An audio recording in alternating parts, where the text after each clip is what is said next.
ಗ್ರೀಷ್ಮ. ನಾನು ಸರಕಾರಿ ಪ್ರೌಢಶಾಲೆ ಆಲೂರು ಇಲ್ಲಿ 9ನೇ ತರಗತಿಯಲ್ಲಿ ಓದುತ್ತಿದ್ದೇನೆ. ನಾನು ಈ ಶಾಲೆಯ ಮತದಾರರ ಸಾಕ್ಷರತಾ ಕ್ಲಬ್ನ ಸದಸ್ಯೆ.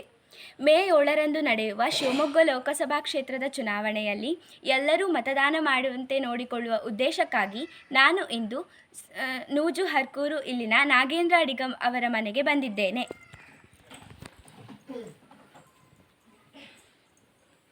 ನಮಸ್ಕಾರ. ನಮಸ್ತೆ. ನಿಮ್ಮ ಹೆಸರೇನು? ನಾಗೇಂದ್ರ ಅಡಿಗ. ನಿಮ್ಮ ಮನೆಯಲ್ಲಿ ಎಷ್ಟು ಜನ ಮತದಾರರಿದ್ದಾರೆ?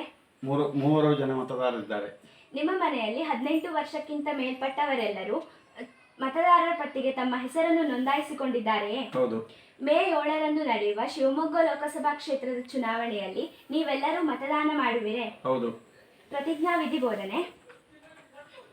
ಪ್ರಜಾಪ್ರಭುತ್ವದಲ್ಲಿ ದೃಢ ವಿಶ್ವಾಸವುಳ್ಳ ಭಾರತದ ಪೌರರಾದ ನಾವು ನಮ್ಮ ದೇಶದ ಪ್ರಜಾಸತ್ತಾತ್ಮಕ ಸಂಪ್ರದಾಯಗಳು ಮತ್ತು ಮುಕ್ತ ನ್ಯಾಯಸಮ್ಮತ ಮತ್ತು ಶಾಂತಿಯುತ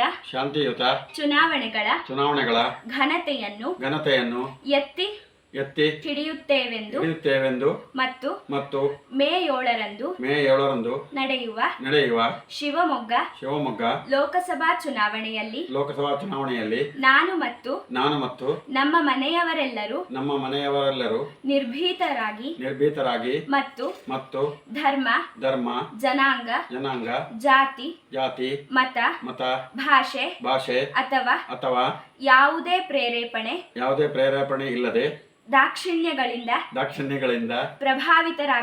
ಪ್ರಭಾವಿತರಾಗದೆ ಕಡ್ಡಾಯವಾಗಿ ಮತ ಚಲಾಯಿಸುತ್ತೇವೆಂದು ಈ ಮೂಲಕ ಪ್ರತಿಜ್ಞೆ ಸ್ವೀಕರಿಸುತ್ತೇವೆ. ಧನ್ಯವಾದಗಳು. ಧನ್ಯವಾದಗಳು.